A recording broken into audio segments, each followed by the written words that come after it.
7-2, big majority, basically said that President Trump cannot claim that he doesn't have to answer subpoenas from states. But they didn't say, the Supreme Court didn't say he has to hand over his tax records, which are what New York State wants. The Supreme Court knows that the district attorney in Manhattan, a man named Cyrus Vance Jr., all right, despises Donald Trump and wants to, quote unquote, get him. They're using a low-level beef about Mr. Trump paying Stormy Daniels some hush money or that kind of thing to try to get all of the Trump organization and Donald Trump's tax filings.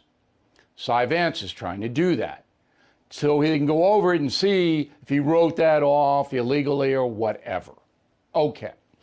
It's a low-level beef, but the Supreme Court says just because you're president doesn't mean you don't have to comply with the subpoena.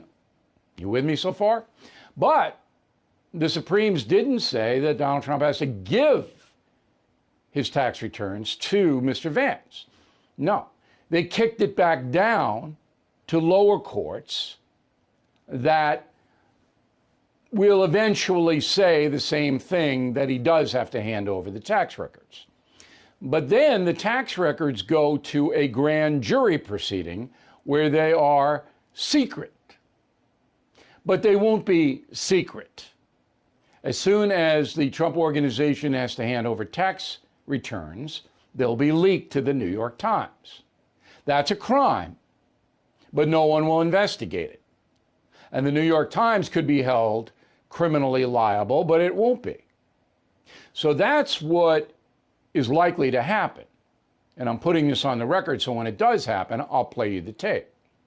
As soon as the lower courts rule that the Trump organization has to give over 8 years of tax returns, including the president's personal filing, and Cy Vance gets that, you can assume the New York Times will get it.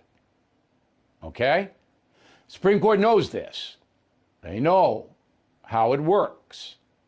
That's why they didn't say, okay, Mr. President, you got to give the records to Cy Vance. They're trying to stretch it out so the leak doesn't come before the election. I think the leak will come before the election. My opinion, could be wrong. Now, on the other ruling, that's favorable to the president. This ruling was not favorable because Trump knows it's going to be leaked out. The House of Representatives wanted the tax records too. Not the Republicans in the House, but the Democrats, so they could go over them and make a political thing out of it. The Supreme Court said no. And again, kicked it back down, but the three committees in the House have to make a compelling argument this isn't political. And of course it's political. Everybody knows it's political. I mean, Joe Biden was accused of abusing a woman. Are the three House committees going to look into that? No, they're not. They don't care. Everybody knows this is political. Try to get something on Trump before the election. Supreme Court says, no, we're going to kick it down. And again, they're hoping that no madness will take place. Supreme Court, not exactly, a paragon of courage these days. But this is our system. Bill O'Reilly is back on TV and only on The First. No Spin News, every weeknight at 8 p.m. Eastern, only on The First.